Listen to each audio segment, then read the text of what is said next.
వక్రతుండ మహాకాయ సూర్యకోటి సమప్రభా నిర్విఘ్నం కురు మే దేవా సర్వకార్యేషు సర్వదా. గురుబ్రహ్మా గురుర్విష్ణుః గురుర్దేవో మహేశ్వరః గురుః సాక్షాత్ పరబ్రహ్మ తస్మై శ్రీ గురవే నమః. శ్రీమద్ విరాట్ పోతులూరి వీరబ్రహ్మేంద్ర స్వామి వారి సంపూర్ణ జీవిత చరిత్ర. 21వ రోజు పారాయణం. సప్తమ అధ్యాయం. సిద్ధయ్యకు సాంఖ్యయోగ ప్రబోధము. శ్రీ వీరబ్రహ్మేంద్ర స్వామివారు ఆనాడు తమ నిత్యానుష్ఠానమైన నిర్గుణ సమాధి నుండి మేల్కొన్న తదుపరి తన చెంతనే ఆసీనుడై భక్తి శ్రద్ధలతో తమ పాదములు వత్తుతున్న సిద్ధయ్యను ప్రసన్నంగా చూసి, నాయనా, ఈరోజు నీకే సందేహములు ఉద్భవించలేదా అని ప్రశ్నించారు చిరునవ్వుతో. సిద్ధయ్య వినమ్రుడై స్వామివారికి నమస్కరించి, గురుదేవా, పాంచభౌతికమైన ఈ దేహము నశించే వరకు సందేహాలు తామర తంపరలుగా పుట్టుకొస్తూనే ఉంటాయి. మహాజ్ఞానులైన వారే ఈ సంశయాల సాగరంలో మునిగి కొట్టుమిట్టాడుతుంటారు. తమ పాదరేణువు అంతటి వాడినైన నేనెంత? నా వంటి అల్పజ్ఞుడికి సందేహాలు కలుగుతూనే ఉంటాయి. స్వామి, ప్రస్తుతం నన్ను పట్టి పీడిస్తున్న సందేహం ఏమిటంటే, ఈ ప్రపంచమంతా ఎట్లు సృజించబడిందోనని ఈ రహస్యాన్ని అనగా సాంఖ్యయోగాన్ని నాకు బోధించండి అని ప్రార్థించాడు. శ్రీ వీరబ్రహ్మం గారు మందహాసం చేసి, నాయనా సిద్ధ, సద్గురువులే కాదు, సచ్చీలురైన శిష్యులు ఉన్నప్పుడే గురు శిష్య సంబంధం ప్రయోజనకరము, లోకహితము కూర్చినది అవుతుంది. నీ వంటి శిష్యుల వల్లనే లోకమునకు జ్ఞాన సంపద అందుతుంది. అట్టి జ్ఞానాన్ని వృద్ధి పొందించే సాంఖ్యయోగాన్ని బోధిస్తాను, శ్రద్ధగా ఆలకించు అని చెప్పి అతనికి సాంఖ్యయోగమును బోధించసాగారు. ఈ ప్రపంచ సృష్టి కంటే పూర్వము నాశము లేనట్టిది, వికారము లేనట్టిది, కాలత్రయములచే కట్టుబడనట్టిది, నిత్య నిర్మల నిర్వికార నిరామయ నిర్గుణ సత్య స్వరూపమైనట్టిది ఒకటి ఉన్నది.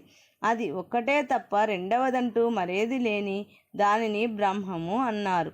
ఈ బ్రహ్మమునకు ముందు సృష్టి అనేది లేనేలేదు. ఇట్టి బ్రహ్మమునందు నిరాకారమై దైవ సృష్టిని చేయగల సామర్థ్యము కలది ప్రధానమను పేరుగల ప్రకృతి అనేది ఒకటి ఉన్నది. ఈ ప్రకృతి యందు నిర్వికార ధర్మములు కలిగినట్టి బ్రహ్మము కలిసి ఈశ్వరుడు అని, అవ్యాకృతుండు అని వ్యవహరించబడ్డాడు. ఈ ఈశ్వరుని యందు హిరణ్య గర్భుడు అయిన సృష్టికర్త ఉద్భవించాడు. ఈ హిరణ్య గర్భుడి నుండి విరాట్టు అయిన వైశ్వానరుడు ఉద్భవించాడు. ఈ విరాట్టు నుంచి మహత్తు, ఈ మహత్తు నుంచి అహంకారము, ఈ అహంకారం నుంచి ప్రకృతి తత్వరజస్తమో గుణములతో ఉద్భవించింది.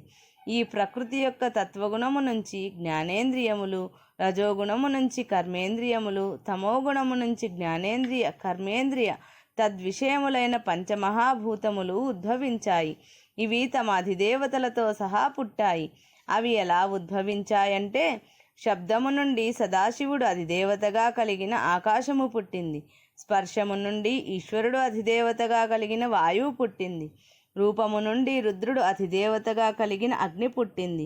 రసము నుండి విష్ణువు అధిదేవతగా కలిగిన జలము ఉద్భవించింది. గంధము నుండి బ్రహ్మ అధిదేవతగా కలిగిన పృథివీ ఉద్భవించింది. ఈ విధంగా పరమేశ్వరుడు సూక్ష్మ సృష్టిని పుట్టించి ఆ తదుపరి స్థూల సృష్టికై సంకల్పించాడు. అంతటా పరమేశ్వరుని సంకల్పానుసారం పంచమహాభూతములు ఒక్కొక్క భూతము తక్కిన భూతములతో కలిసి పంచీకరణమయ్యాయి. అనగా ఆకాశమును 2 భాగములుగా విభజించి దానిలో ఒక భాగమును సమిష్టి భాగముగా చేయవలెను. ఇదే విధముగా ప్రతి భూతమును విభజించి పంచినప్పుడు అవి 25 తత్వములయ్యాయి. ఈ 25 తత్వములేవంటే, జ్ఞానము, మనస్సు, బుద్ధి, చిత్తము, అహంకారములను అంతరేంద్రియములు 5, సమానము, వ్యానము, ఉదానము, ప్రాణము, అపానములను పంచప్రాణములు 5, శ్రోతము, త్వక్కు, చక్షువు, జిహ్వ, ఘ్రాణములను జ్ఞానేంద్రియములు 5, వాక్కు, పాణి, పాదము, గుదము, గుహ్యము అను కర్మేంద్రియములు 5, శబ్దము, స్పర్శము, రూపము, రసము, గంధములను పంచతన్మాత్రలు 5. ఈ 25 తత్వముల చేత ఈ సృష్టి స్థూల రూపమైంది. ఇలా స్థూల శరీరాన్ని దాల్చిన జీవుని పేరు నిశ్వుడు. ఇక ఈ 25 తత్వములకు అధిదేవతలు ఎవరంటే జ్ఞానము, మనస్సు, బుద్ధి, చిత్తము, అహంకారములనే అకార పంచకమునకు క్షేత్రపాలకుడు చంద్రుడు. బ్రహ్మ, విష్ణువు, రుద్రుడు అను ముగ్గురు అధిదేవతలు. సమానము, ధ్యానము, ఉదానము, ప్రాణము, అపానములను వాయుపంచకమునకు విజయుడు, జయుడు, విశ్వయోని, విశసృష్ణుడు, విశ్వకర్తలను వారు 5గురు అధిదేవతలు. శ్రోత్రము, త్వక్కు, చక్షువు, జిహ్వ, ఘ్రాణములనే అగ్ని పంచకమునకు అష్టదిక్కులు, వాయువు, సూర్యుడు, వరుణుడు, అశ్వినీ దేవతలను వారు అధిదేవతలు. శబ్దము, స్పర్శ, రూపము, రసము, గంధములనే జలపంచకమునకు ఆదిశక్తి, ఇచ్ఛాశక్తి, క్రియాశక్తి, జ్ఞానశక్తి, పరాశక్తి అనే పంచశక్తులు అధిదేవతలయ్యారు. వాక్కు, పాణి, పాదము, గుదము, గుహ్యములనే పృథ్వీ పంచకమునకు అగ్ని, ఇంద్రుడు, విష్ణువు, బ్రహ్మ, మృత్యువులను వారు అధిదేవతలు. ఈ 25 తత్వములచే కూడినదే స్థూలదేహము అనబడుతుంది. అట్లే 5 జ్ఞానేంద్రియములు, 5 కర్మేంద్రియములు, పంచప్రాణములు 5, మనస్సు, బుద్ధి, ఈ 17 తత్వములతో కూడినది సూక్ష్మదేహము అనబడుతుంది.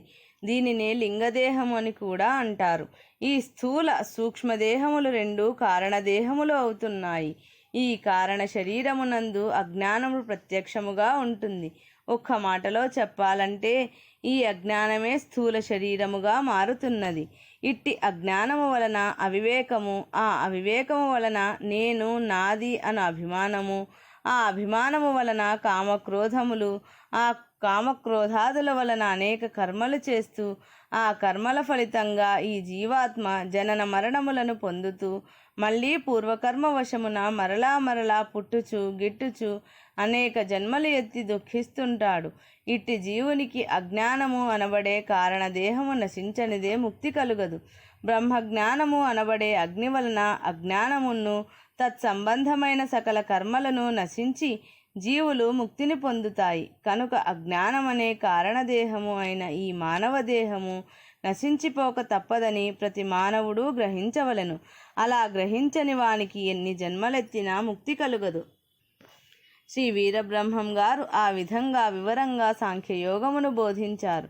అప్పుడు సిద్ధయ్య సంతోషముతో నమస్కరించి స్వామి తమ కరుణా కటాక్షముల చేత తారక మంత్రాన్ని గ్రహించారు.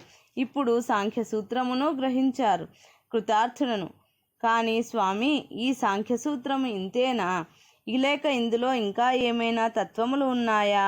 ఉంటే నా మీద దయచూపి వాటిని కూడా బోధించమని ప్రార్థించాడు.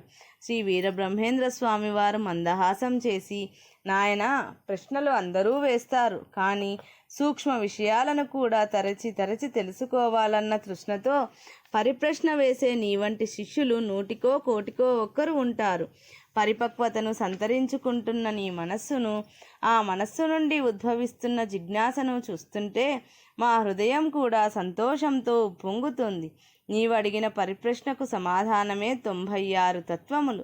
ఆ 96 తత్వాలను వివరిస్తాను, శ్రద్ధగా ఆలకించు అని చెప్పి వాటిని బోధించసాగారు.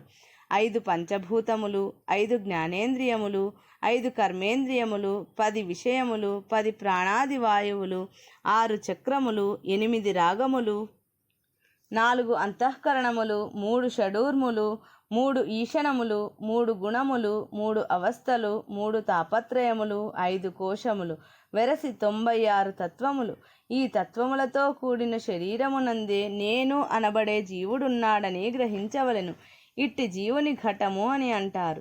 ఈ ఘట ప్రమాణము ఏదంటే ఈ ఘటము 96 అంగుళముల ప్రమాణము కలది. ఇది 7 జానల పొడవును, 4 జానల వలయమును, 23 కోట్ల రోమద్వారములను, 30 మూరల ప్రేగులను, 92 సంధులను, 70 ఎముకలను, 8 ఫలముల గుండెను, 40 ఫలముల రక్తమును, 360 ఫలముల మాంసమును, సోలెడు పైత్యమును, అరసోలెడు శ్లేష్మమును, సోలెడు శుక్లమును కలిగి ఉన్నది. దుఃఖస్వరూపమైన ఈ దేహమునందు నేను అను అజ్ఞానమే జీవాత్మ. ఇట్టి దేహము కంటే విలక్షణమైన ఆత్మయే తాను అని గ్రహించడమే జీవన్ముక్తి. ఈ విధంగా వీరబ్రహ్మం గారు 96 తత్వముల గురించి బోధించగా సిద్ధయ్య తన్మయుడై, స్వామి, మీ కృప వలన అశాశ్వతమైన దుర్గంధభూయిష్టమైన ఈ దేహము గురించి తెలిసింది.